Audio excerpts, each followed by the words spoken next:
Yo aku dadi siji. Nyo tak bayar kenceng. Nah, tetep saiki wis dadi ditulis sebagai anggota Linmas Karangkadempel. Yo Bagong, boleh bergabung.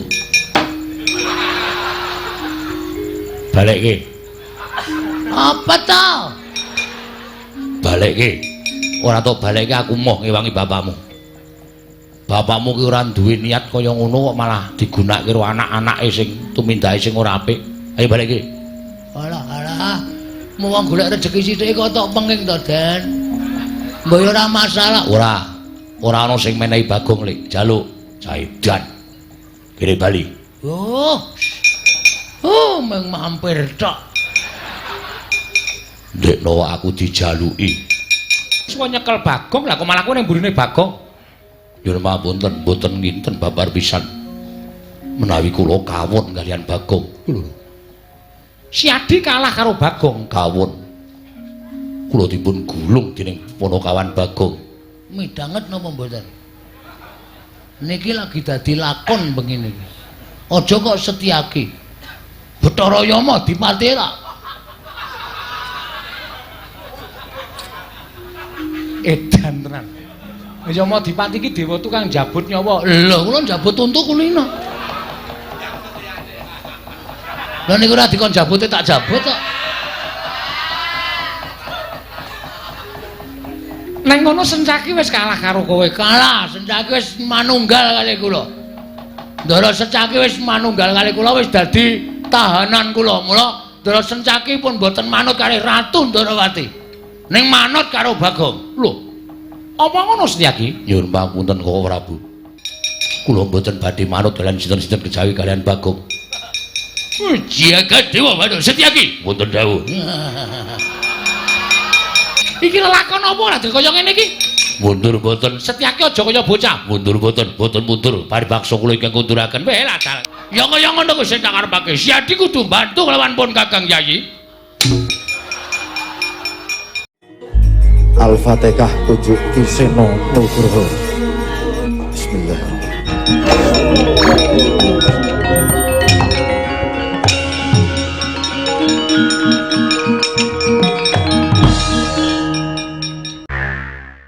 Guru kok mboten melu mriki.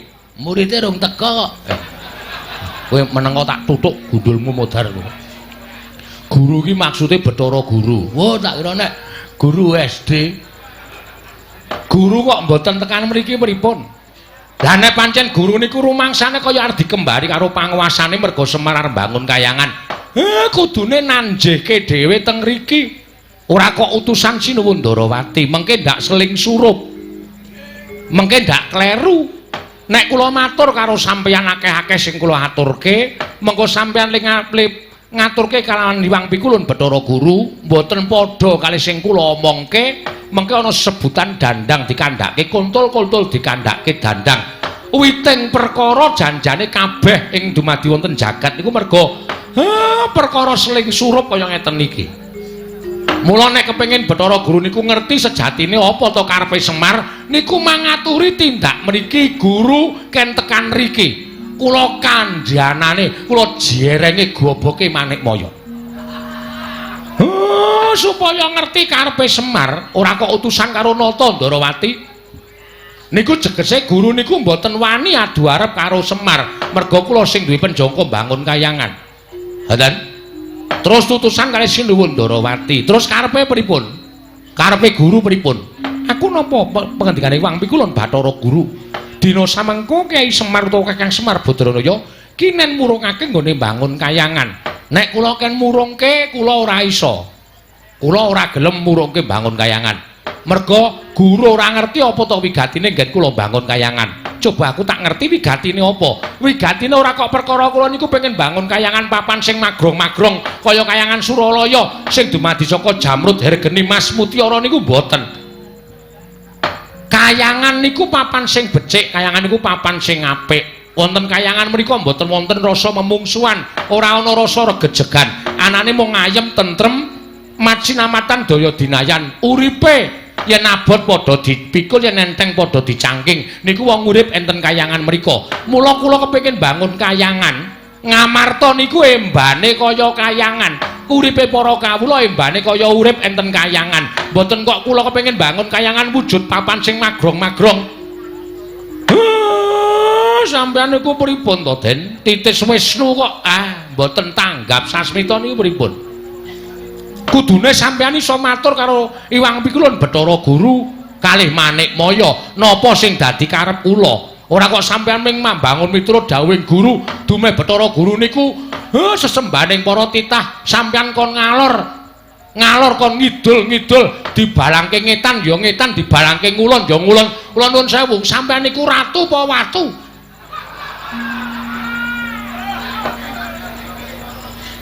Watu. Gong.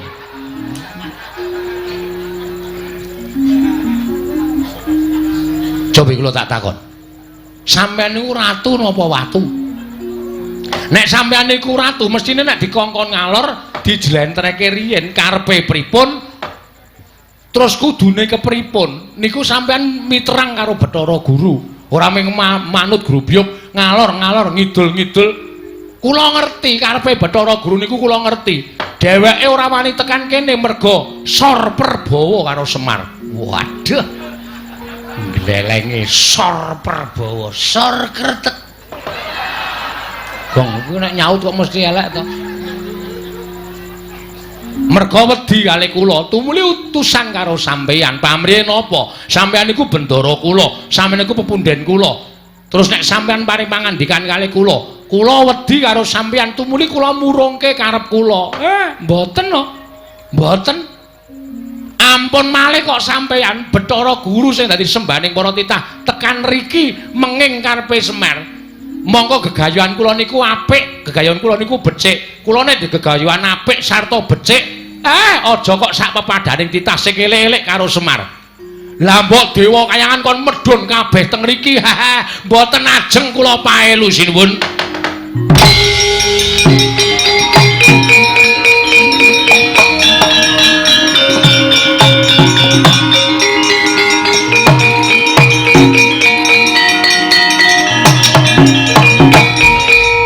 Wasane mu Bathara wayah plur jagat. Dadi ngono to karepaning nggih Semar Badranaya. Yen ngono wis ora ana tandha tresnamu karo Natandrawati. Yen ngono wis ora ana tandha ngabektining Semar Badranaya kalawan Natandrawati, aku kuwi sesembahmu. Aku pepundhenmu Semar. Ing lumrahe kowe mesti mbangun miturut kalawan pepundhenmu, lumrahe kowe mbangun miturut kalawan Natandrawati. Nanging sengguh temen ucapmu, kemewat kowe ngregem jimat. Kaya rumangsa wis bisa ngakahi jagat.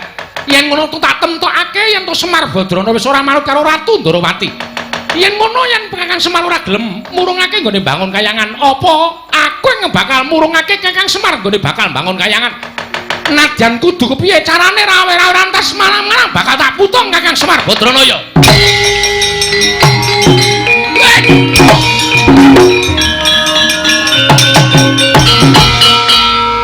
Ngopo Gong? Arep jengklik kesangkut. Kok ndadak kesangkut? Kurang trampil aprei 5 dina. Ayo. Keprigel aku suda iki. Waduh. Arep ngopo kowe maju? Arep mangsuli sinuwun Ndrawati. Bagong iki perkaraku. Iki ya perkaraku kowe bapak kowe. Kowe wong tuaku Pak. Rumangsane nyepelekke karo Semar. Semar ki bangun kayangan ora mung pisan iki. Semar ki bangun kayangan wis bola-bali. Biyen jaman Semar isih ngrekoso. Ta Pak? Panen dele. Bali panen dele tukokke cagak siji, nggo panggo bangun masjid kono, masjid kene, masjid kene.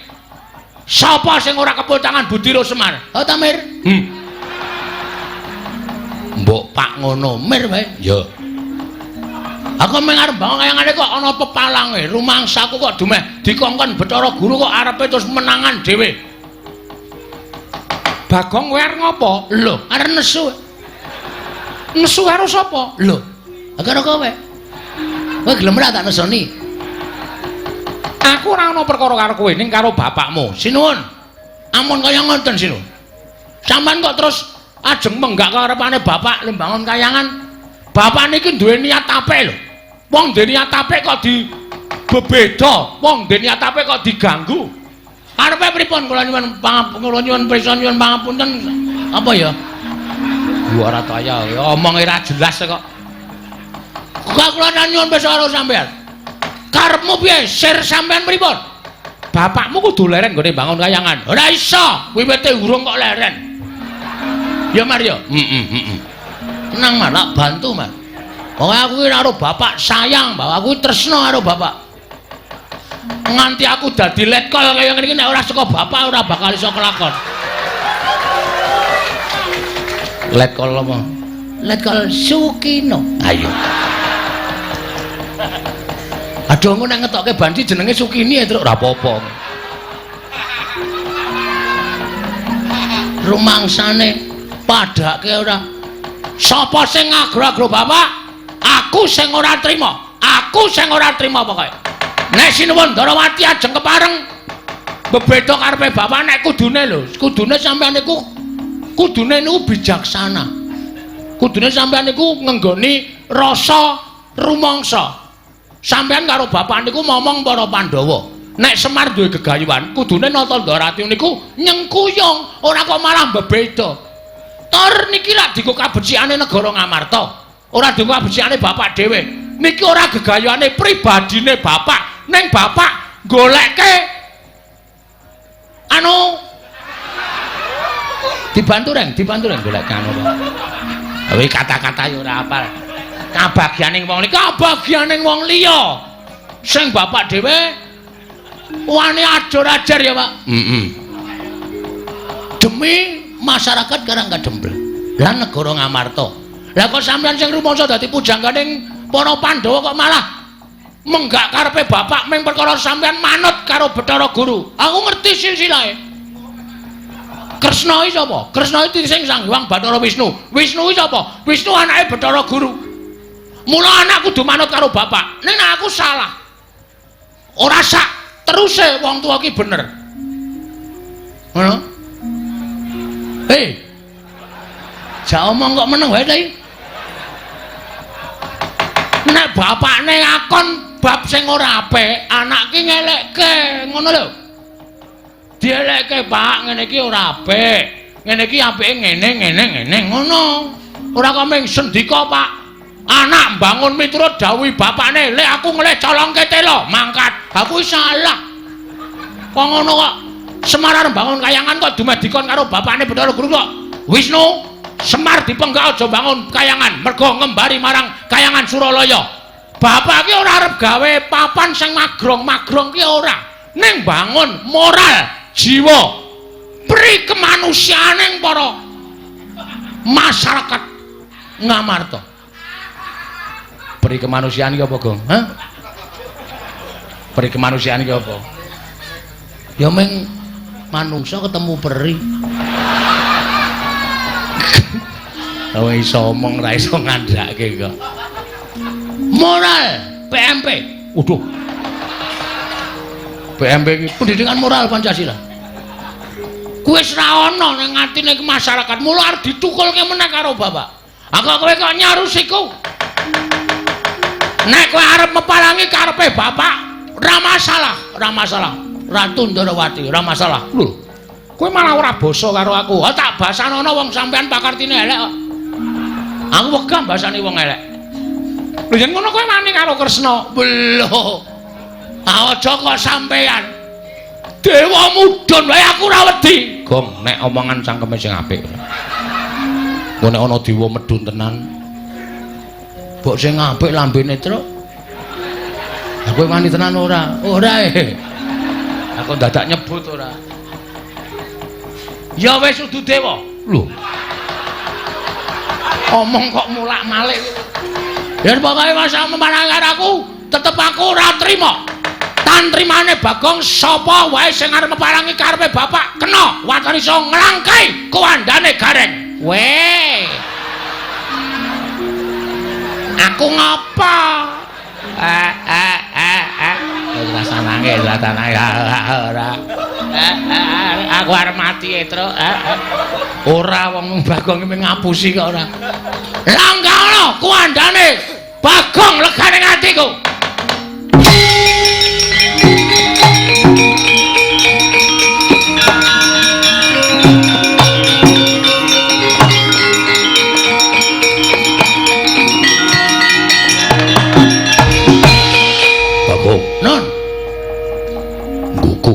dhewe panungsmaning jajalanat.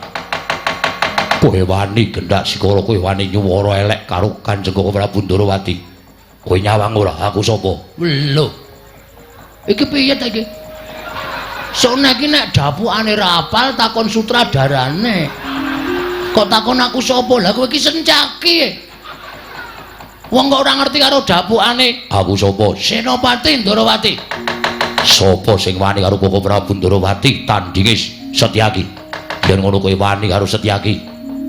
Nun sewu nggih Mas. Ratu Gustimu wis tak tantang apa meneh ming sak ngisore.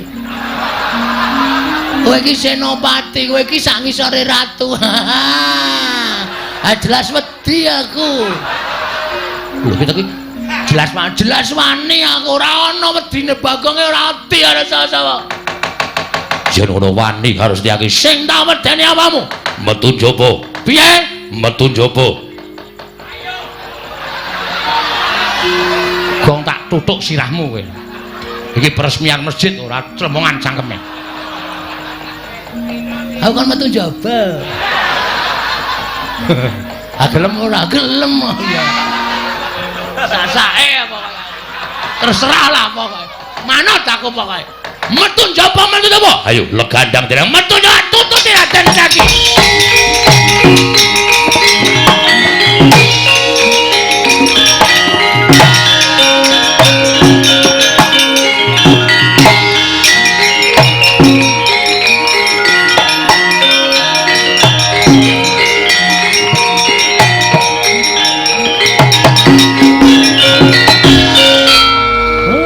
Bagong ora pisan ora pindho gawe perkara. Aku gah nek kon ngewangi perang musuh Ndara Sencaki. Aku gah Gong nek kon ngewangi perang musuh Ndara Sencaki kae wong ampuh. Ora usah do melu-melu. Tak lakonane dhewe. Kowe kalah. Sing ngomong sapa Pak Giri Lusi jalma tan kena kinira. Cacing kae kala mangsa iso tekan pucuk gunung mula aja sok ngembe karo wong, aja sok ngilani karo wong. Aja tok sawang blegere ming wujud Bagong kaya ngene. Sawangan, Pak. Aku ning alun-alun. Alun-alun ngendi arang kadempel kok alun-alun? Lapangan bal-balan. Aku gelut karo Sencaki kalah trima suduk salira. Nek pancen wani kowe nututana Sencaki. Sik. Lho. Kok kowe sik piye? Awak dhewe jane ndek jagon. Lho. Sapa jagone? Ki do ngopo ya ning mburi iki? Malah wis ganti training barang Arep gelut e. Lho, arep gelut karo sapa? Riki tengok riki tak kandhani. Satria-satria jare mau sore Kakang Sewan, tak bantu lahir batin. yen ana apa-apane kekuatan aku bantu kekuatan. Omong apa kowe? Bareng kene geger kok malah do udut-udutan. Mbakku larang e. Mbakku le njaluk kowe. Weh ngawur. Le tuku. Le nyolong. Wah. Nyolong kok pamerke. Ndelok karo kaca? Iya. Wah, iso metu kebule irunge. Sajake enak tenan udute.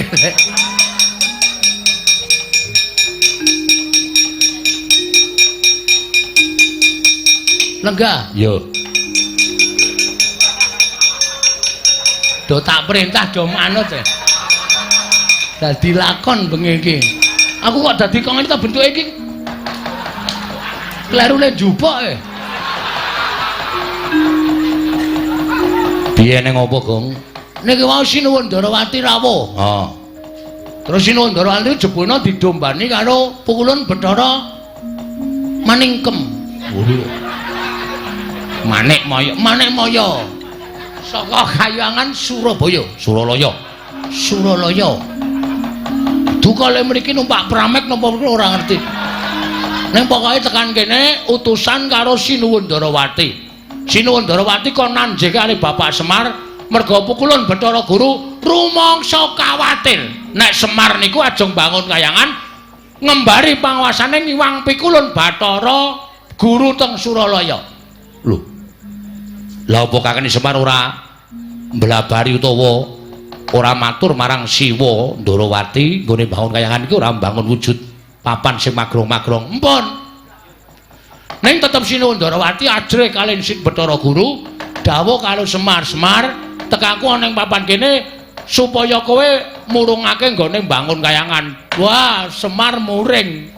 Wah, Enggak bangun kayangan lu. Sampeyan iku kudune titis wis werna-werna bla bla bla bla. Yo. Nganti samatra Sinuwun Ndarawati ngentut ngendikake nek nganti Semar ora murungake nggone bangun kayangan aku sing bakal murungake. Tratap sing mak tratap kula nesu maju mengarep. Terus Sinuwun Ndarawati tantang. Lho kowe nantang karo Sinuwun Ndarawati? Heeh. Ayo ben mangkel kok. Semar arep dikaco. Terus iki Sinuwun Ndarawati nanti metu njaba. Sinuwun Ndarawati metu ning njaba. Karo sapa kancane? Raden Janaka. Karo meneh Raden Setyaki. Sing ora trima Setyakine maju mengarep malang kerik brengose obah kabeh. Aku ya ora wedi brengose ya tak obahke. Endi kowe ra dibrengos kok? Wah, tutuk ndase bagong. Obah no ndundun ngono. Brengos kok ndundut. Brengos ya tak obahke kula ya nesu. Terus dadi tantangan. Ndara Setyaki bakon nek wani karo aku metu njaba. Oke, apa tak turuti karepmu. Blajat metu njaba kabeh. Lah terus kowe nyeluk aku. Sampeyan mau muni piye? Sing endi? Sing kowe mau nek aku mbantu karo Semar, mbantu kekuatan. Nah iki pacobane Sinuwun Ndarawati, Ndara Janaka karo Ndara Setyaki. Saiki ngene. Ndara Antasena, Ndara Garkaca, Ndara Antarja tak du karo Ndara Setyaki karo Sinuwun Kresna wani apa ora? Nek entuk paliyale bapakmu aku wani. Nek bapakmu ngelilani aku wani. Mir, omong Mir. Setan tenan kok kuwi. Pancen setan tenan. Lho kowe kuwi kok ya. Aku to Mir. Dudu kae ora wani ngono iki. Tak kira nek ndok mripatmu rada kira. Tiru-tiru gareng po. Wis. Aja disenggol gareng kok ndak nangis ora. Aku kon piye? Sampeyan paring pangandikan Ndara Antasena, aku pasrah katentremaning Karang Kadempel. Sapa sing arep gawe kisruh nggonku bangun kayangan disingkirke. Ngono ga wis. Engko aku ngedu anak karo wong tuwa. Mir. Ki nek kowe ora omong ora rampung-rampung lho. Meng ana omong ngono aku ki wong tuwa nganggo petung. Petung. Gelem omong ora? Ora gelem seret metu njaba. Wedok kok ngawur ben. Aku metu njaba kok ya metu njaba ben. Ki aku kudu adil apa kae. Mosok aku metu njaba aku metu jeragal. Ndara Antasena. Terus yo. Ayo. Ndara Antasena. Kula pasrah katentremaning Karang Kadempel. Sinuwun Ndarawati mangundurke. Pon omong. Sing ngomong cangkemmu. Cangkemmu mbone ra jamak-jamak ketara ya. Ngerti? Ayo wis. Den. Nek pancen kudu kaya ngeten lakone nggih pun dilakoni mawon. Merga kula niku duwe saloka, sing becik bakal ketitik, sing ala bakal ketara. Nek Sinuwun Ndarawati duwe niat jahat, duwe niat ala karo Semar mesti ketara. Sampeyan nek mbelani karo tumindak sing apik diayomi karo Gusti sampeyan, Ndara. Panjen bocah siji iki mesti gawe perkara. Ora aku sing gawe perkara. Sing gawe perkara ya wong-wong sing arep ngganggu karo kowe kuwi, Pak. Iya. Ya wis nek pancen Sinuwun Ndarawati karepe ala karo aku, mongko aku ra mbibiti ala. Wis to, percaya. Sapa sing tandurane apik, tukule ya bakal becik. Sapa sing tandurane ala, mesti engko bakal keweleh. Tenan, Pak. Ning aku njaluk karo kowe. Aku ora duwe, Pak. Kok sik to. Aku njaluk karo kowe. Kowe aja ming meneng bae. Ning kowe. Iki grisene. Ming ketemplokan kupu nang keleke kok. Aku njaluk tulung karo kowe. Kowe yo melu tumandang karya. Siapa? Sendika ngestakaken dawuh. Aja meneng bae, nggih. Nek iso perang ning nganggo akal. Maksud lu karepku perang ning aja nglarani. Nek iso nganggo budidaya, igo partikel piye carane mungsuhe kalah.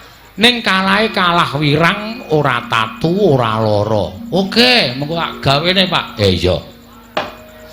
Ayo ngaten sampun cekap. Kula matur sampun Bapak Semar. Menawi lepat diagung pangaksami keparang medal Jawi mbibaraken para kawula ing sampeyan gantung sibo. Nah, kowe iki nek gelem basa apik ya apik. Ning nek wis omonganmu sakarmu dhewe iki kaya ora weruh tata krama. Tapi ini anu, Pak. Tapi ini piye? Ini apa niki ungkapan hati masyarakat kecil seperti saya, Pak. Iya. Wis Bagong anggere kaya ngono wis ora iso dilekke tenan. Rumangsaku kok iya. Petro, Dalem, Pak. Petro. Wonten dawuh. Kawula dibubarke ditata aja nganti ana ing kasempyok ing aradan. Nggih, ngestokke dawuh. Karawitan Karang Kadempel. Dikon ngunekke gending nggo ngiringi bapak mlebu ana ing dalem Kasemaran. Dalem Kasemaran iki maksude piye? Ngestakaken dawuh, Pak. Gending kesenengane bapak. Nggih. Ampun sing angel-angel, Pak. Sing gampang-gampang mawon. Merga niki enten sing pocokan, Pak. Iya. Santi Mulya, Santi Mebel. Santi Mulya kok Santi Mebel. Pelok niku, Pak. Kayak ayo limbukan bojone Gareng karo bojone Bagong kon nglimbuk cangik. Nglipur sanggane para lenggah. Ngestakaken dawuh, Bapak. Bapak ngestakaken dawuh. Nyun pamit, Pak. Sing ati-ati.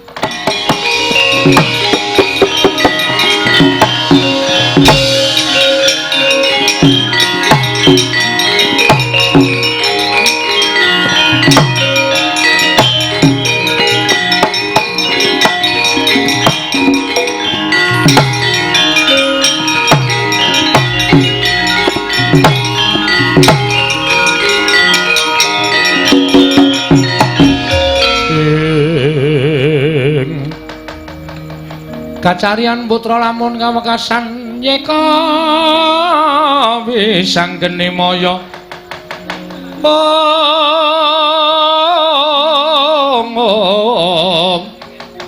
wisang geni maya Wisnu Pratinda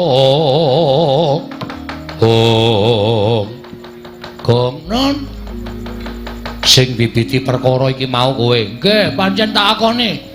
Kula sing nantang Ndara Setyaki, kula sing wani nduwa kekarepaning Sinuwun Prabu Ndarawati.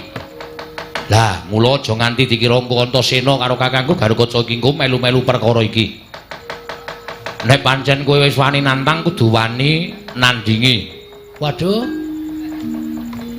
Kok kula lah sampean? Mengko nek kowe tanding kowe kalah, aku ngewangi iki wangun. Ning nek kowe durung tanding kok aku wis ngewangi kuwi ora wangun. Mengko ya nek kula ming kalah, nek modar ora usah kuwatir tak uripke. nganggo napa? Nganggo banyu sungutku iki. Ki nek diperes metu banyune iso nggo nambani wong loro nguripke wong tekaning pati. Yakin? Ya, Ora ngapusi lho iki. ora. Anakku jek cilik-cilik lho. Iya. Nang nganti aku mati tenan, sing ngopeni anakku sapa? Wis ora usah kuwatir. Mak cilik Setyaki kae tanding ana sik. Engko nek kowe kalah melayu ning aku tak sik rembugan karo Mak Cilik Setyaki.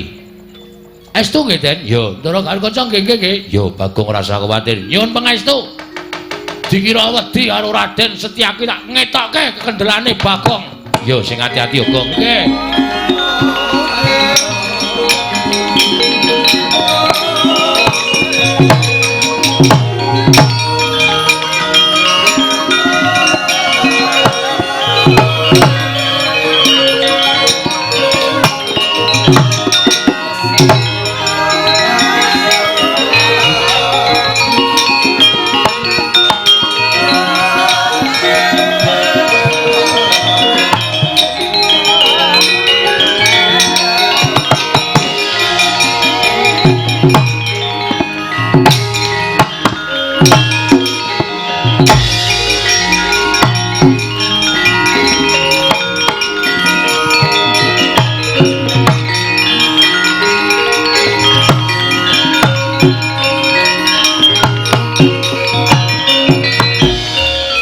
Wis wani tenan lahir batin karo Setyaki. Sing tak wedeni apamu, Mas? Wis kebacut ngibarate nyabrang kali wis tekan tengah. Maju ya klebus, mundur ya klebus. Luwih becik ndodok. Ndodok piye? Wis pokoke sisan klebus. Yen ngono kuwi wis ora ngeman karo nyawamu. Tak eman sebab apa? Wani karo Setyaki. Sing tak wedeni apamu? Kowe mbantu Sinuwun Darawati, aku mbantu karo bapak. Semono uga sampean senopati ning Darawati. Nek ratu Gustimu diganggu karo wong, sampean mesti ora trima. Padha karo aku. Bapak nek diganggu karo wong, Bagong ya ora trima. Bagong ki anake Semar. Semar ki wong tuaku. Meng arep bangun kayangane kok ratu Darawati kok melu-melu meng mergo diutus karo Bathara Guru. Ayo nang kene dibuktekke. Setyaki apa Bagong sing tekaning pati? Ikhlas karo nyawamu. Ora. Kok wani nantang kaya ngono? Wis kepepet kok. Ku yen mungsuh karo aku mati tenan. Kowe tak tibani tanganku mesti pecah sirahmu dadi loro. Kowe mesti tekaning pati. Sing dadi nyatane rasa meden-medeni. Aku iki ngarat kerupuk 8 ambyar kabeh. Kok seming sirah kok ming dadi loro. Ayo sing dadi nyatane. Ngene marganing patimu. Nuwun sewu nek sampean kewirangan karo Bagong Ndara Setyaki.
Ngapa kowe kaget? Hah?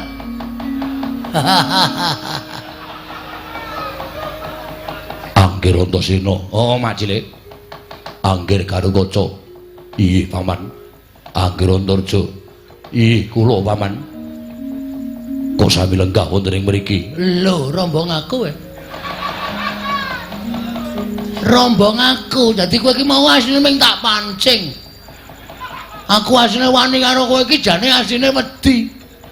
Ning kowe tak pancing kowe bungahe ngantil karo Bagong. Saiki glo wadya balaku. Samapta ing gati sawiga ing diri. Narwane karo Bagong coba saja. Potol sirahmu. Musuh Ndara Garukaca sembur melonyo awakmu. Nggih, Den. Ora. Waduh. Mbok ngono. Iya. Anggir Antasena. Ana apa, Lek? Kala gak wonten mriku. Gong minggir sik. Nggih. Sampurnake mau. Wong glelenge kepati-pati ora. Pancen aku nang kene. Anggir Antasena wonten lenggah wonten mriki wigatosipun. Aku wis kebacut sumpah karo kakene Semar nek bantu karo kakene Semar lahir batin. Monggo kakene Semar paring dawuh karo aku ora perlu dibantu babakan Prabaya Brana Picis ning dibantu babakan kekuatan. Yen ana pacoban ingkang bakal tumama kakene Semar nggone bangun kayangan, aku sing tinanggenah supaya nyingkirke pacoban mau. Monggo Bagong matur karo aku nek Siwa Ndarawati dibantu Mak Cilik Setyaki bakal jugarake Kakang Semar nggone bakal bangun kayangan. Bener apa ora? Ya ngaku. Ngaku barang sing nakoni Antasena kok plendas-plendus kowe. Mau sing nakoni aku glelenge raja malah Bagong pecah siramu dadekke loro. Wonge papat kok mung dadekke loro. Nek Dora Oman piye? Ih, pancen jatosipun ngaten nggih. Lek gandeng aku wis saguh karo kakekne Semar, mongko aku ki jiwaning satriya. Nek nglencati apa sing dadi sumpahku, aku bakal nampa hukum saka sing gawe jagat. Mula nek Lek Setyaki, Paman Setyaki arep gawe rusak Karang Kadempel, luwih-luwih jugarake kakekne Semar nggone bangun kayangan, mungsuhe dudu sapa-sapa, ning aku, Kakang Garukaca, Kakang Antarja. Digawe rame ya gelem, dirembuk sing apik-apik ya gelem. Odar.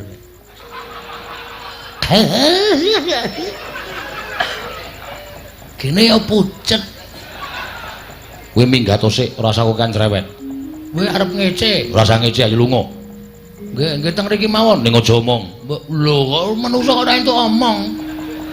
Ora usah nyaur saur manuk. Oh nggih. Wis ngene wae. Saiki Mak Cilik arep kepiye carane? Aku ming manut Kakang Garukaca ya samapta, Kakang Antarja ya samapta. Tur meneh aku tak nyuwun prisa karo Mak Cilik.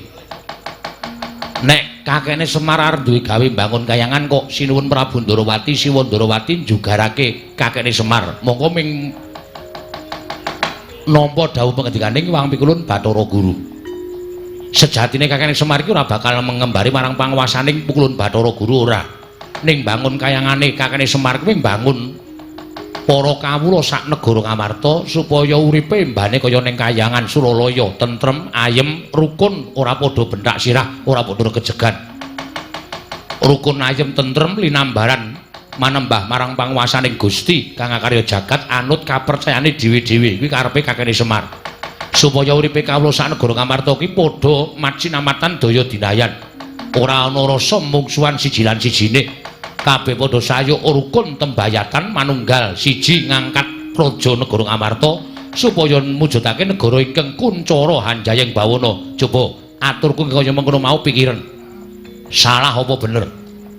Nek Wang Pikulun Bathara Guru kok parem jugarake kakekne Semar nggone bangun kayangan miturut Mak Cilik Setyaki bener apa salah? Monggo niate kakekne Semar ora bakal ngembari marang panguwasaning Wang Pikulun Jagat Girinata, ya Wang Pikulun Jatimurti. Antasena wis saguh dadi betenge kakekne Semar. Nek pancen Mak Cilik Setyaki tetep bakal mbantu karo Siwa Ndarawati, Pukulun Bathara Guru. Ya wis nuwun sewu nek kepeksa sampeyan diwaneni karo anak-anak sampeyan dhewe. Diwaneni karo anakmu karo Ndugumbala, diwaneni karo Kakang Garukaca, diwaneni karo Kakang Antarja. Aku njaluk ngapura nek aku wani karo Mak Cilik Setyaki.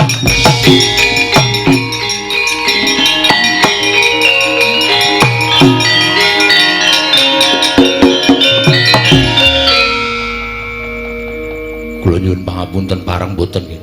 Lho, njaluk ngapura perkara apa? Sareng kula manah-manah. Mboten selaminipun kula menika mbelani tiyang ingkang leres.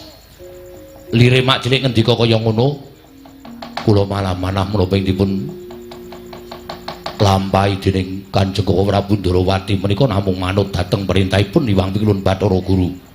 Monggo nyatanipun sareng kula midhanget ngendikanipun Anggira Antasena menawa dipun lampahi dening Kyai Semar menika leres mboten nedya ngembari dhateng panguwasaning para dewa. Nah, syukur nek sampeyan eling tegese nang kene ora bakal ana peperangan sing gedhe.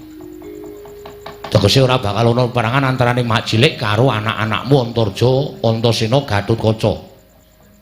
Piye iki ngejak damai? Ya Bagong aku salah. Ya ora apa-apa, sone rasa gleleng ya. Dumeh wong seneng gelut, dumeh wong seneng perang kok. Ora malah iki mergane patimu. Kala mangsa kula kandhani nggih. Jalma menika tan kena kinira, girilusi kaya Bagong ngene iki. Arep wong kaya ngene ning akeh sing bantu, akeh sing ngewangi. Iki mau urung nek sampeyan tak laporke upama aku ki dadi wong tumbak cucukan, aku matur Ndara Antasena, dandang tak aturke kontul-kontul tak aturke dandang.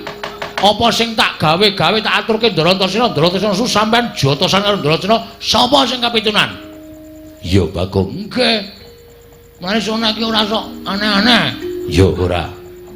Piye terus arep iki madeg dhewe apa bergabung? Aku manunggal karo kakekne Semar. Nah, iki mau ngene peraturane. Peraturan apa? Ana peraturan iki mlebu anggota bangun kayangan iki ora sak penake. Ana peraturane. Peraturane piye?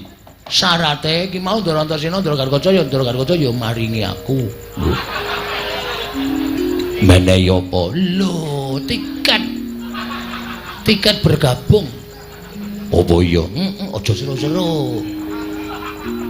Piro? Mano cahe kelase? Paling sithik 350. Yo aku dadi siji. Nyo tak bayar kenceng. Nah, tetep saiki wis dadi ditulis sebagai anggota Linmas Karang Kadempel. Yo Bagong, boleh bergabung.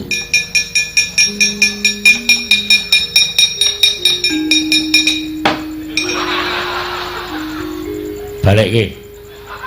Apa to? Balekke. Ora tok balekke aku moh ngewangi bapakmu. Bapakmu ki ora duwe niat kaya ngono kok malah digunakake karo anak-anake sing tumindahe sing ora apik. Ayo balekke. Alah. Mau wong golek rejeki sithik kok tok penging to, Den. Mbok ora masalah. Ora ana sing menehi Bagong Lik. Jaluk Jaidan. Kene Bali.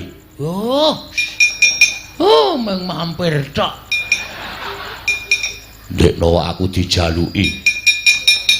Aja sok njaluk ngono iku isine-isine kowe ora dicukupi karo bendaramu. Nggih, nyun ngapunten. Terus niki sapa sing ngajeng methuke Sinuwun Ndarawati cobi? Sinuwun Ndarawati niki panek Ndara Setyaki ora iso mbanda kula, ora iso ngrangket kula sing unak-unake Sinuwun Ndarawati panjenengane mesti duka. Sapa sing arep lawan Sinuwun Ndarawati? Bagong, Nun, Koko Prabu aku sing methuke. Koko ora binadu arep karo aku, ora bakal mentolo karo aku. nah, ngono ki tegese mbelani tenan.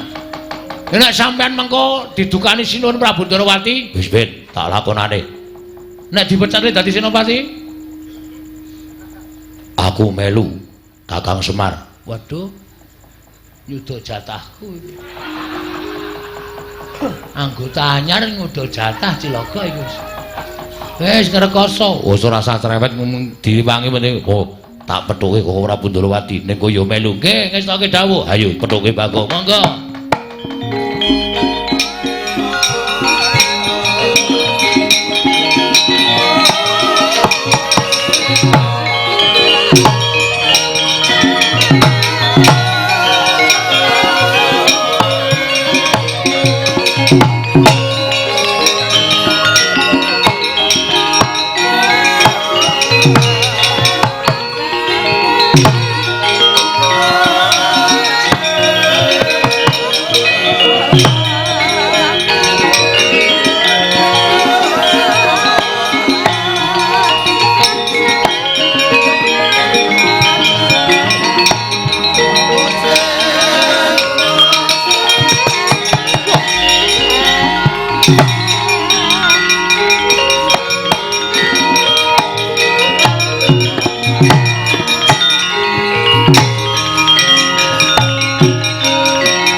ngono? Inggih.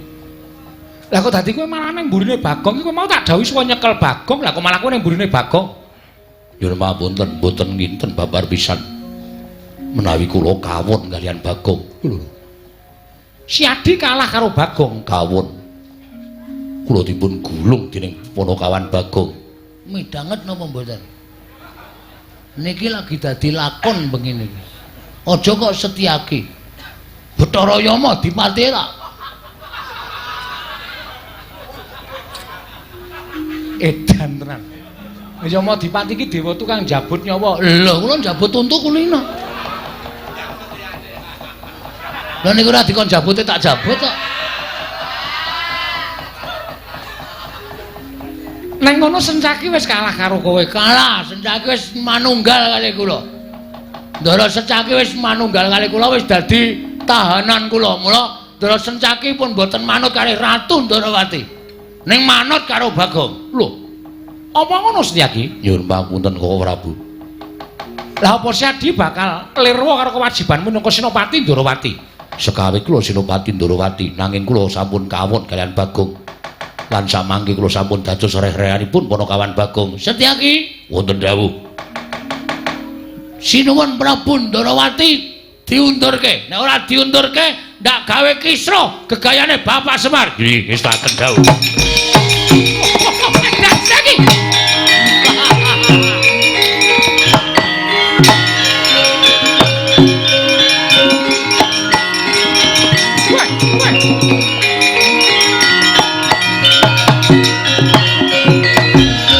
Kowe iki piye? Aku ki ratu Gustimu kok tak junjung sapenake dhewe. Kondur. Lho, bali piye? Sampun ngantos ganggu kalian pun Kakang Semar. Setyaki, aku ratu Gustimu. Samangke kula sampun kawon kalian Bagong. Kula mboten badhe manut kalian sinten-sinten kejawi kalian Bagong. Jagat Dewa Bathara Setyaki. Wonten dawuh. Pun Kakang Ratu ing Mandura Prabu Baladewa Dawa Setyaki. Undurna Nyai Kresna. Mriki ngestaken dawuh. Kowe lah edan tenan iki. Iki lelakon apa ora kaya ngene iki? Mundur mboten. Setyaki aja kaya bocah. Mundur mboten, boten mundur. Paribaksa kula ingkang kunduraken. Weh lah karepe dhewe.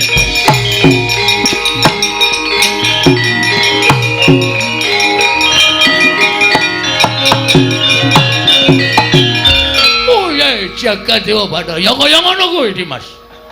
Ya kaya ngono kuwi sing tak karepake. Si Adi kudu bantu lawan pun Kakang Yayi.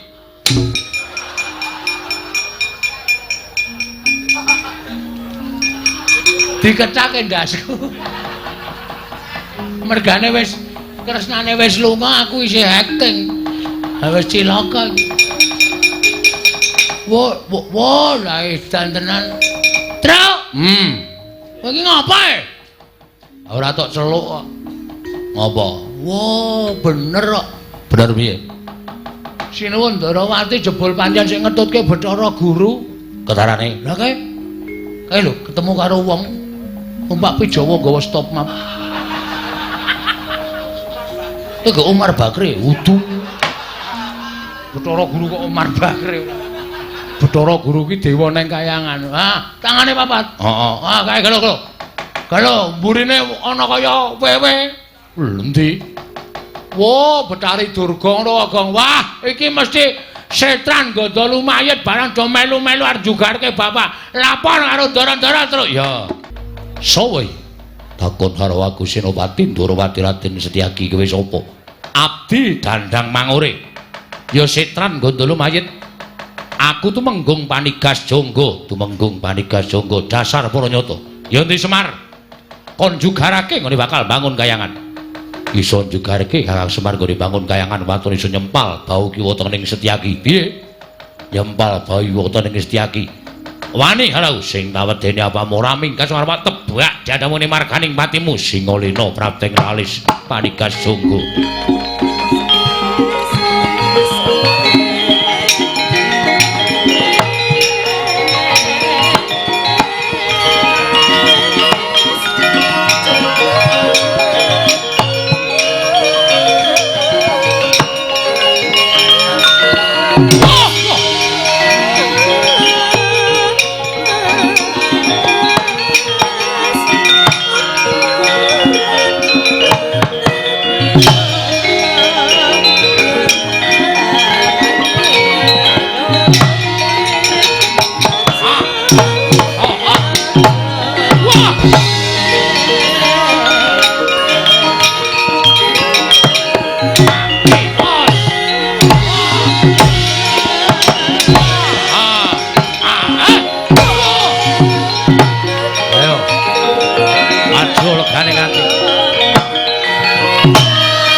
aja mayu.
Gatotkaca wis apa? Tumenggung Prawara Kendra. Abdining Betari Durga. Ayo, bumi angus karang kadempel. Tugelen glune Gatotkaca klakon mati dening kowe. Wah. Wah. Iya. Wah. Wah. Wah.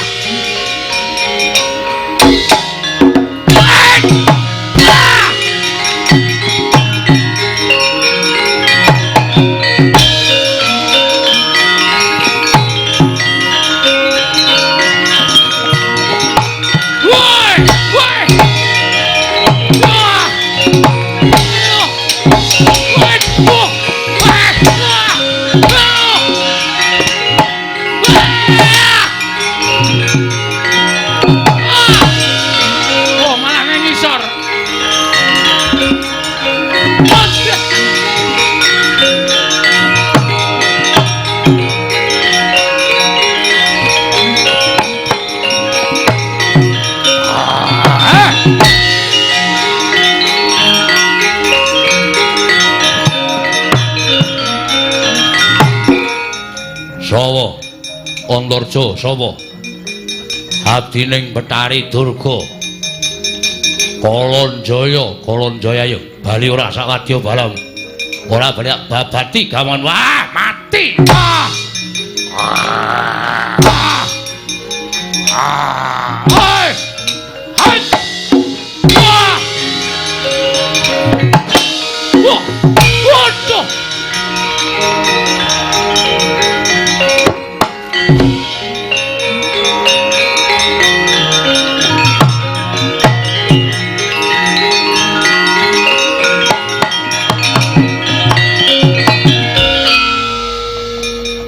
Komeng gelis Kang.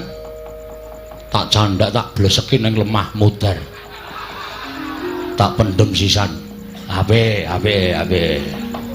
Tegese sampeyan kuwi kerang ora nggo okol ning nganggo akal. Saya mubal wadyabala dandang mangure. Sing praena ngati-ati lho Kang Hayu Dimas.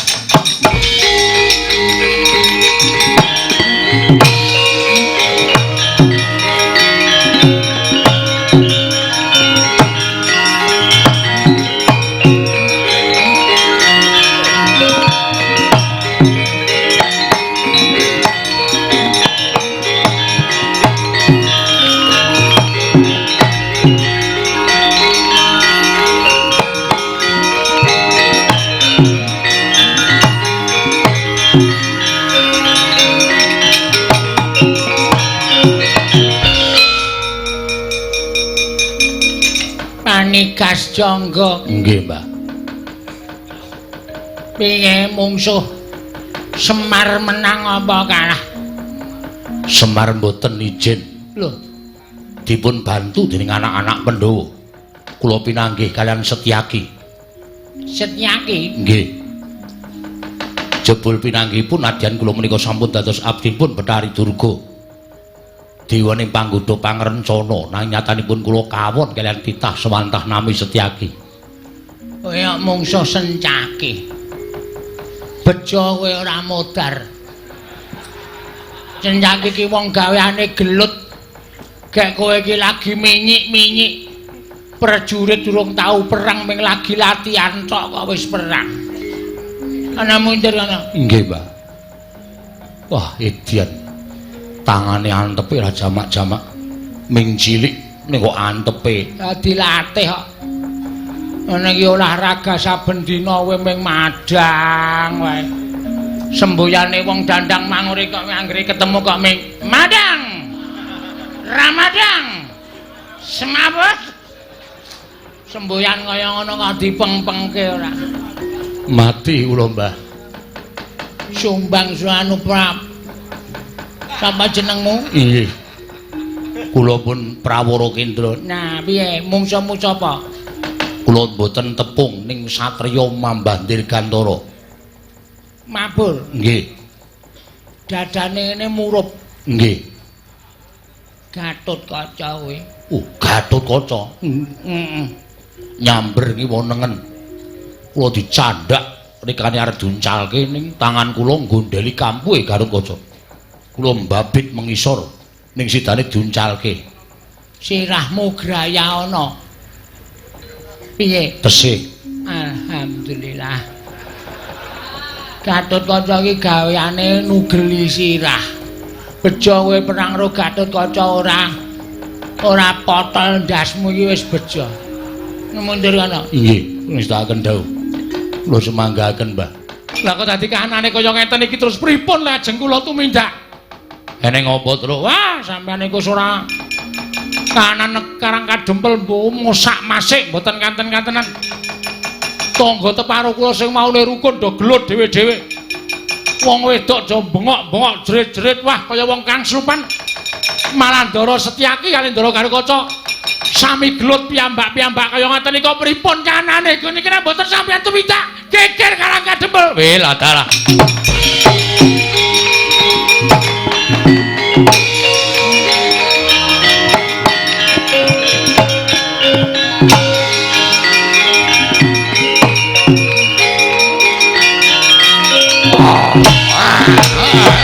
Ayo.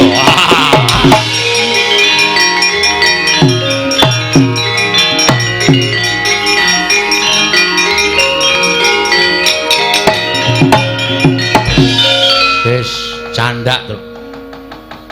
Kanthi cara kasat mripat balane Betari Durga ora wani nerajang awake dhewe. Nggih. Ning terus nganggo nggunakake cara alus. Nyebar wadyabala jim setan priprayangan berkasaan dongang slupi jiwaning kawula sakarang kadempel. Malah Mak Jrik Setyaki karo Kakang Gatotkaca ribut kae ora kok saka karepe dhewe. Lah terus karepe sapa? Ora saka karepe dhewe karepe sinten? Mergo kae uga kesusupan jiwaning iblis. Mula sing prayitna ngati-ati, syaraté ming siji. Nggih. Aja nganti ana sing ngalamun, nek ngalamun ndak kesasapan jiwaning iblis. Gong, ora ngalamun lho, Le. Ngantuk ya. Ning aja ngalamun, ngantuk kena ning aja ngalamun. Ngantuk entuk mboten, Ndara? Ora entuk. Ora entuk ngantuk, Gong. Lho. Kok sirahe dikeplaki dhewe? Men mumet ndak liyer-liyer wae. Ket mau liyer-liyer saploke bar mangan mie ayam. Oh. Mangan mie ayam bareng to? Heeh, karang yo ngelih. Ha iya. Ngati-ati lho, Gong, aja ngalamun. Ndara Antasena wis dawuh aja ngalamun. Nek nganti ngalamun cilaka kowe. Weruh apa, Gong? Demit ketoke. Hah? Demit. Oh iya. Hah, kae lho. Oh, kae ketok kae. Loh, waduh, gareng ngono kali. Wah, wis.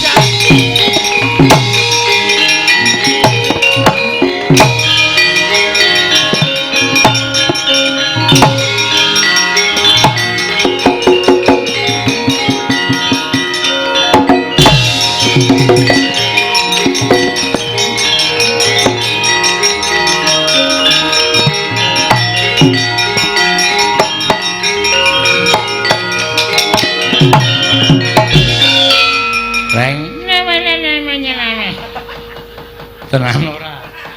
Gareng Kang Slupan, Gong. Mesti kasupan anu iki demit bayi iki. Kering somong. Ayo metu. Metu saka ragane kakangku. Metu. Metu. Gong jarene wong tuwa mbiyen, Heeh. demit ki wedine diuser-useri barange wong. Tenane? Heeh. Oke. Wis sabar. Ngono aku wae, Truk. Iya. Aku sing wis seminggu ra adus. Iya. Tak usah-usahane ya. Iya. Ora. Hei. Oh, sorry. Oh kebacut mambu kok.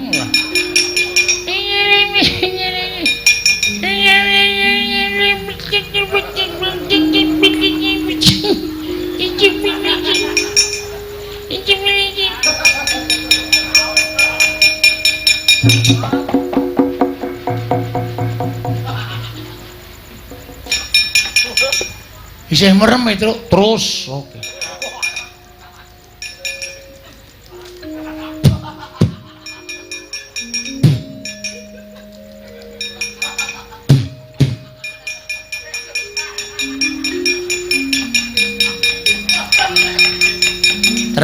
Terus. Wis paras barang isih dipopoki. Edan ora. Wis akhire kene tak lapi kene kok dadi templek ning rai barang. Edan ora. Matur Bapak Truk. Yo.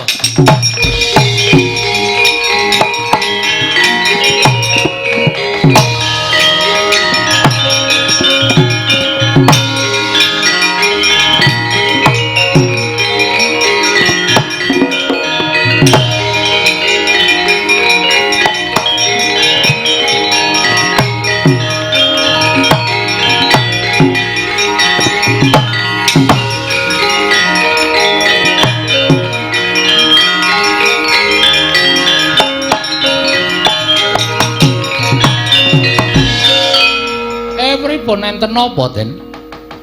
Kek aku matur saning Kakek Semar. Nggih.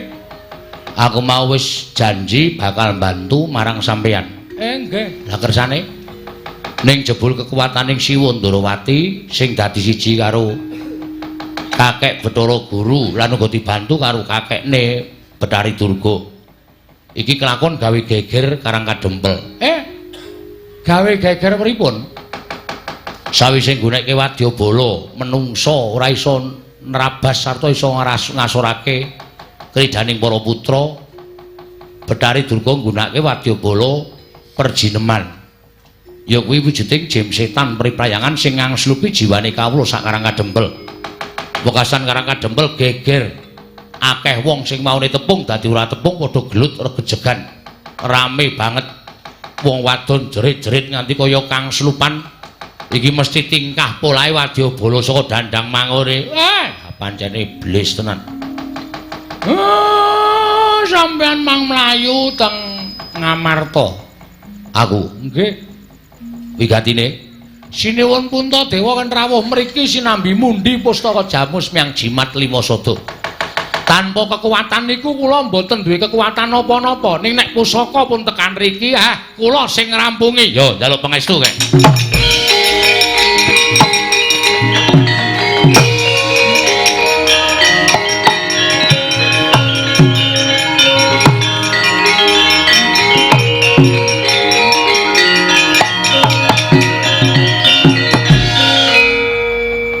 Petruk Dalem, Pak. gareng karo Bagong tok jak njaga. Kiwa tengen Karang Kadempel aja nganti klebon Jim setan mriprayangan. Oh nggih. Carane pendak pajupat pager sing mapan ana ing Karang Kadempel talelana janur. oh nggih. Ngestakaken dawuh. Nek tok taleni janur ora bakal ana sing iso mlebu. Wis to, manut karo bapakmu. Nggih, ngestake dawuh, Pak. Ngenteni rawuhe Bendara Mandara Puntadewa mengko aku sing ngrampungi. Ngestake dawuh. Sing ati-ati aja lali lho, Tole. Mboten. Nek perlu kowe ya nganggo. Oh nggih, ngestakaken dawuh.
tresna sinayeng manglung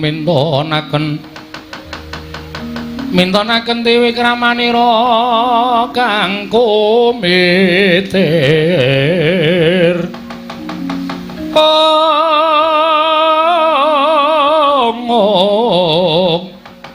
kang mitiran ing asta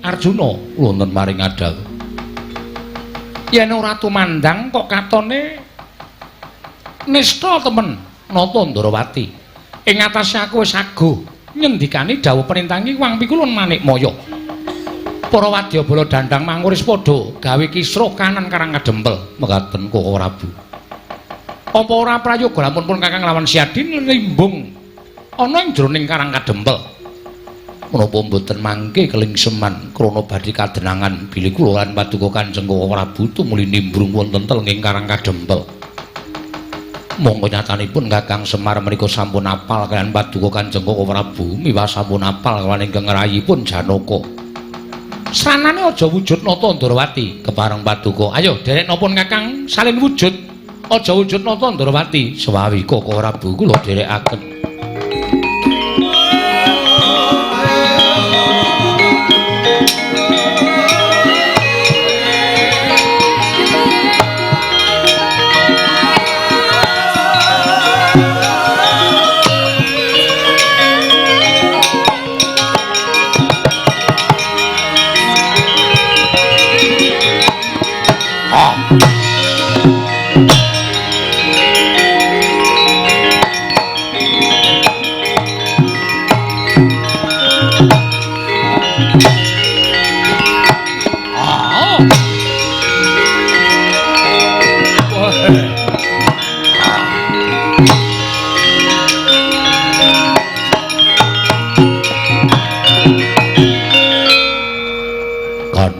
wujud kaya ngene yen to awake dhewe nimbrung ana ing karang kadempel ing wis mosak masik merga kawulane wis digawe minger kiblate karo Iwang Pikulun Pandya Betari Durga ora bakal kaderangan Yai Koko Prabu ingkang rayi namung nderek kersa paduka Kanjeng Koko Prabu ayo dibudhalake nimbrung gawe geger karang kadempel aja nganti monggo yen to kapirsanan dening Wang Pikulun jagat Girinata kowe kalapun Kakang ora tanggung jawab ora nyambut gawe monggo kula dherekaken aku redya midhangetake ngendikane barep kakangku Dimas Werkudara barep kakangku piye pawarta ing sumebar warata saindenging negara Ngamarta lamun dina iki Kakang Semar bakal duwe gawe apa lunganing Arjuna iki mau ana sambung rapete kelawan Kakang Badranaya nggone duwe gawe iki Yayi Werkudara miyat langeneng kalangguan aglar pandan moncar tinon ler kekonang surem sorot etan padang asor lan pacaring purnameng gekono dasari mangsa katiga dereng ngantos paripurna nata ing Amarta Prabu Darma Kusuma medhar sabda kelawan ingkang rayi ing Jodipati kedadak sawaning satra ing Randhu Gombala Bambang Antasena karya Cinyak kang samya mulat Tandya Bala Pandhawa mbya kumulung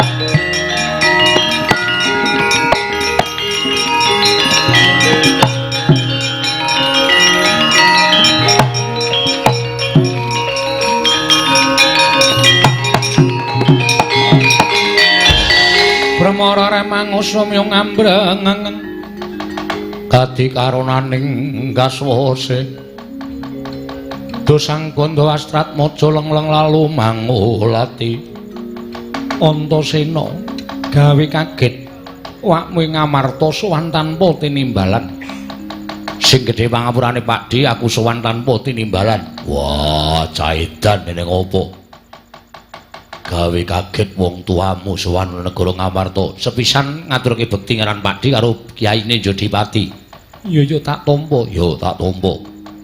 angka loro sowanku ora saka Ngrandu Gumbala Pakdi nanging aku budal saka Karangkadempel midhanget pawarta yen to kakekne Semar bakal duwe gawe monggo bareng aku karo Kakang Garwaca Kakang Antarja sowan ning Karangkadempel kakekne Semar prasaja yen to bakal mbangun kayangan nanging dudu kok kayangan papan sing endah kaya dene kayangan dudu kakekne Semar mbangun kayangan ming kepengin bangun uripe para kawula sak negara Ngamarta kuwi mbane urip ana ing kayangan kebak katentreman lan kabagyan wis ora bakal tak jlentrehke wose gegayaning kakekne Semar mau luhur lan becik nanging dumadakan babak anglayoni jujulan usuli ora kanyono-nyono rawing Siwa Ndarawati didherekake Paman Madukara ingkang ora trima nggone kakekne Semar bakal bangun kayangan jebul tinemune Siwa Ndarawati didhawuhi dening Iwang Pikulun Bathara Guru supaya njugarake gegayaning kakekne Semar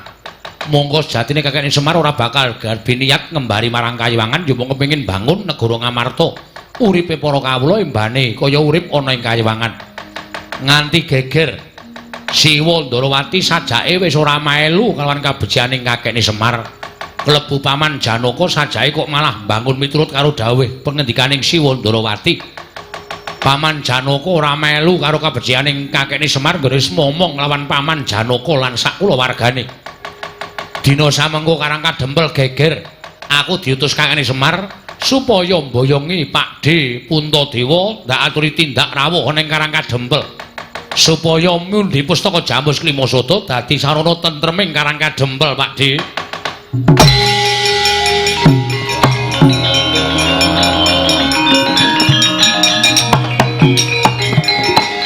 Jlamprong wong edan ora ngerti labuhane karo Semar karo Dipol nganti wani bakal jugarake karo Pani Semar Badranaya barep ana apa Yai rasa dadak kakean gunung sing tanpa guna ayo tak gendong budal ning Karangkadempel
Den prayitna semuri resika balik titiyane gandayane tresanya purnama sasi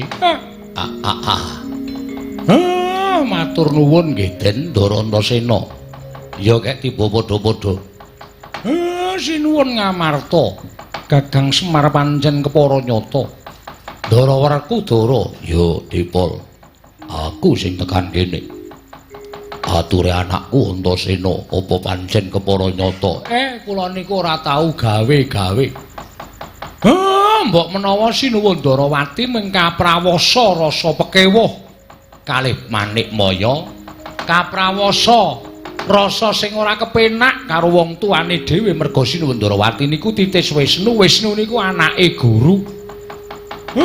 Kasan Sinuwun Ndarawati nilar dhateng raos pangraosipun.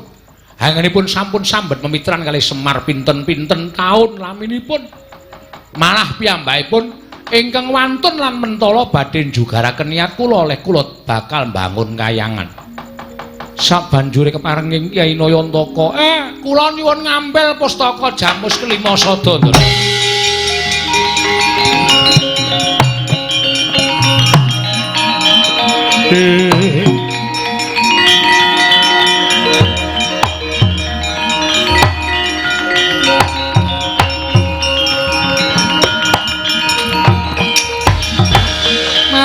Mobang wangaruna kadinetrane nganggo rapo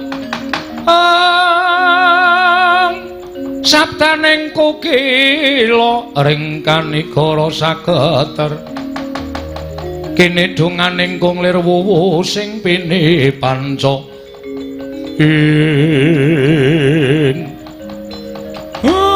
pusaka niki ajeng kula gawa mangsa Baranga Kyai Semar Ndarantasena. Piye, Kek? Kula njaluk karo sampeyan kadang-kadang sampeyan dor gejegan niku mang pisah. Lah arep misah piye? Kae Kang Slupan balaning Betari Durga. Sampeyan mang nyikep Ndara Gatotkaca, Petruk nyikepa Ndara Setyaki. Awak ora penake, Pak. Gelem ora? Ora gelem tak sepatani dadi ungkrung medhi pangan ika lho Semar kok tepung ika barang ki ya wis derek ayo Gong yo aku jane arep ngaso dikon nyambut gawe kae ora do diungkuli pustaka Jamus Kelima Sada ndak ora rampung perkarane.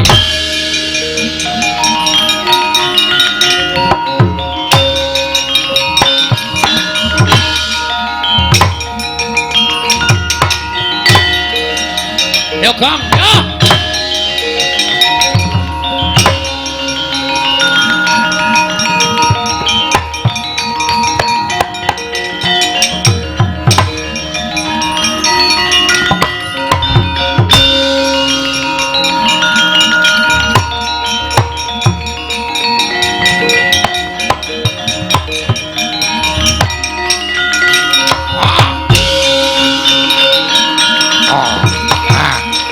Sabar Kang, sabar. Oh iya, iya.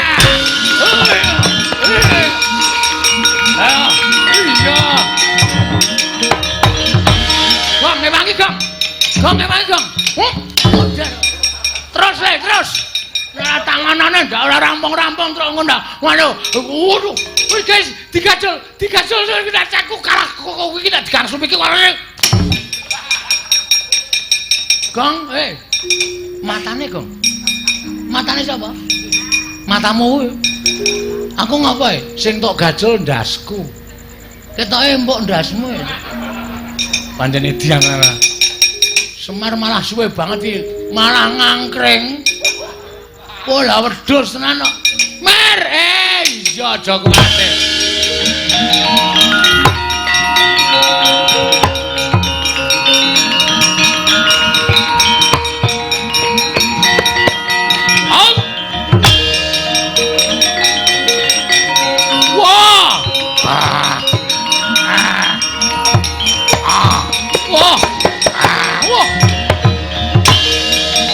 Sabar, Doro.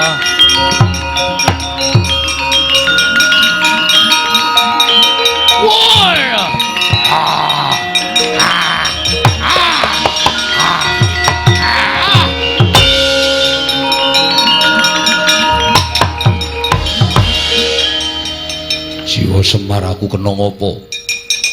Gagang Semar aku kena ngopo? Sampean ora ngerti. Sampeyan do ra eling. Nek mboten kaya ngoten. Gong tak antir samu lho, kowe. Metu ora, Tru? Ora, ameng dinyonyokke kok metu. Tak kira ndane metu. Ndara Antasena. Sampeyan kudu iso gawe lunga wujuding jim setan ya. Ndara Sencaki, Ndara Garukaca mangaso, ampun ngalamun niki akeh para jim setan pripayangan.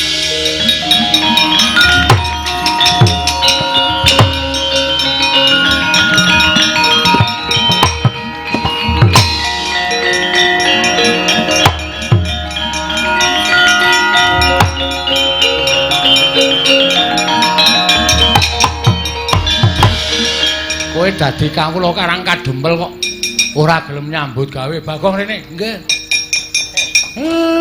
Jim setan pripirang-pirang. Kawula Karang Kadempel tilik ana nek do Kang Slupan. Kowe kudu nganggo japa mantra sing tak paringke karo kowe. Japa mantrane apa, Pak? Japa mantrane aja dodol Pak, aku ora hafal. Ya ora. Teguh yuwana slamet. Slamet saka kersaning Gusti. Anggere ning demit kowe muni ngono ora kobong awake. Oh nggih, nggih. Wis kuwi. Muni apa, Gong? Teguh. Teguh ngopo? Teguh piye? Teguh yuwana slamet, slamet saka kersaning Gusti. Teguh yuwana slamet, slamet adine Teguh. Slamet saka kersaning Gusti, slamet saka kersaning Gusti. Golek setan. Yo. Teguh yono aku Petro. Kaya setane rupamu. Matamu. Akang niku ngoten. Yo.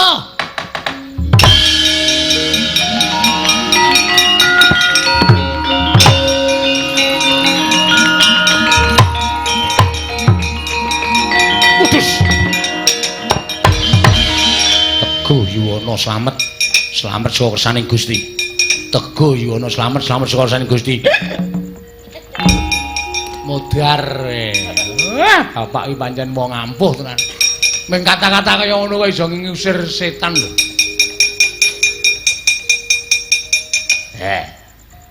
Ayo.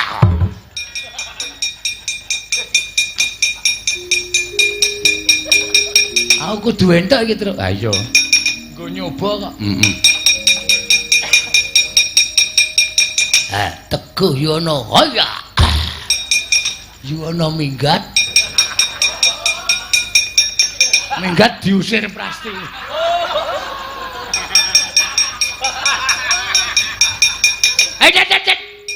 Teguh yono slamet, slamet saka kersaning Teguh.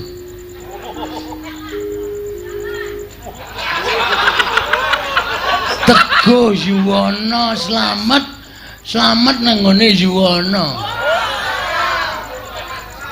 Waduh. Truk, salah ya Truk. Petuk kene. Teguh yono slamet, slamet saka kersaning Gusti. Teguh yono slamet, slamet saka kersaning Gusti. Teguh yono slamet, slamet saka kersaning Gusti.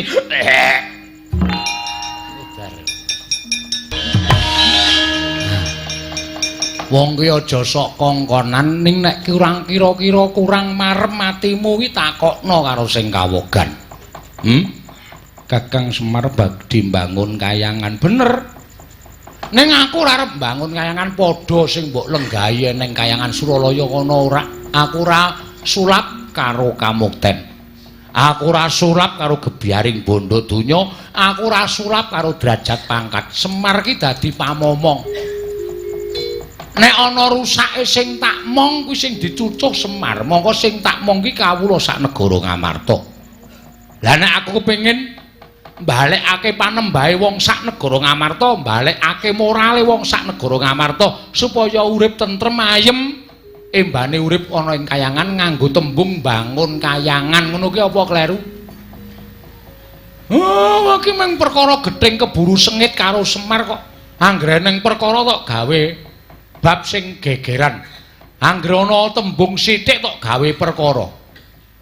Janjane piye to? Sirmu piye coba aku tak takon karo kowe, ha? Oh. Wah.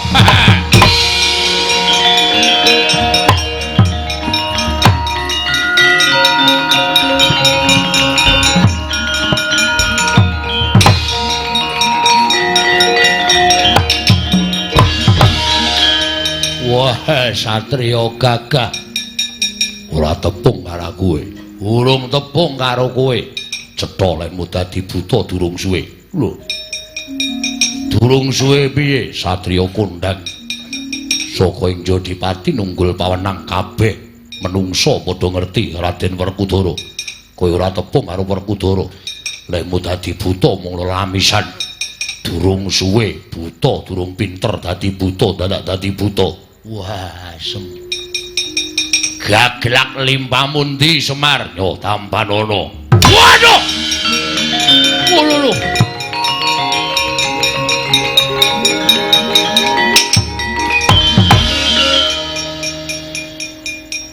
Diantem nggon pupu tak tendang sambatmu ngaruwara. Cetha yen kowe dudu ratu buta, nanging kowe sawijining ratu ingkang wicaksana. Ora nggunakake peperangan, ketok banget nggonmu ora iso perang. Wah, kepatir.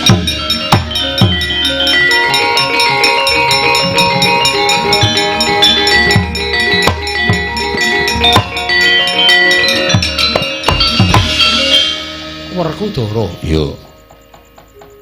Pun Kakang ora usah ndat nganggo pawadan sing aneh-aneh. Bathara Guru wis bali ning kayangan. Wis ngakoni nggone Kakang Semar bakal bangun kayangan. Apa kira-kira Kresna kakangku isih bakal nyendikani dawuhing Bathara Guru sing wis nglenggana karo klumputane. Ngono to, Yayi? Iya. Pun Kakang tak ketemu karo Kakang Semar aku tak nyuwun pangapura. Wah, syukur Kresna kakangku.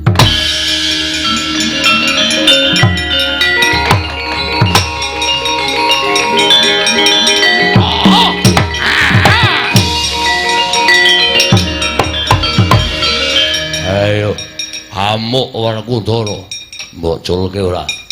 Amuk Werkudara, mbok culke ora. Amuk Werkudara, wah macan ngeyel. Wah! Wah! Wah!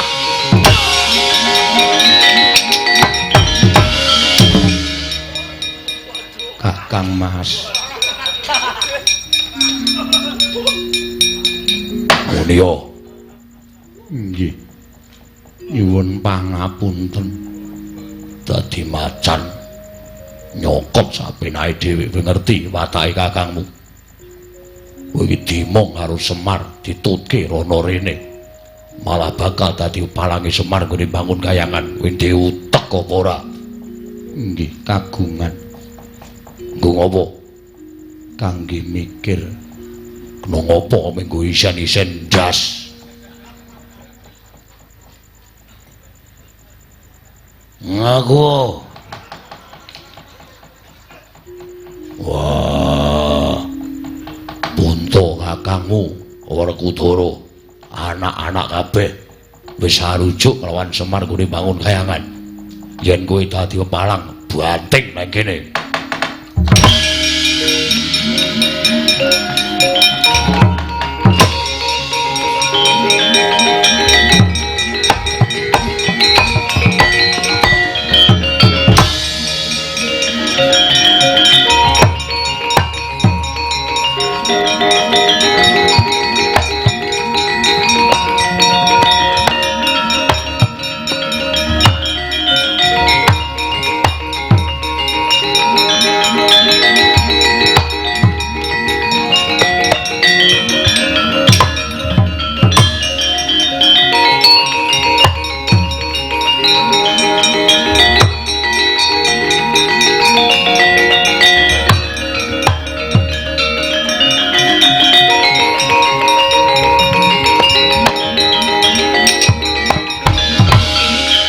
Semar. Aku nyuwun pangapura, Kakang. Mboten napa-napa. Kula iso ngrasake lan kula iso ngembake awak kula. Upama kula dados sampeyan, mestine nek didhawuhi karo wong tuwa ya ora bakal selak. Merga ora kepenak. Iya, Nanging yen to Iwang Pikulun Manikmaya wis nampa dawuhing Kakang Semar sarta wis nglenggono lan isa nampa apa kang digayaning Kakang Semar, mbok keparengake aku tetep nyengkuyung marang gegayaning Kakang Nayantaka. Ah, mboten napa-napa, Den. Nirbaya nirwikara durga mendhak kala sirna. Mugi-mugi sapengker kula papan mriki tambah ayem, tambah tentrem, tambah reja, tambah ngrembaka, Ndara.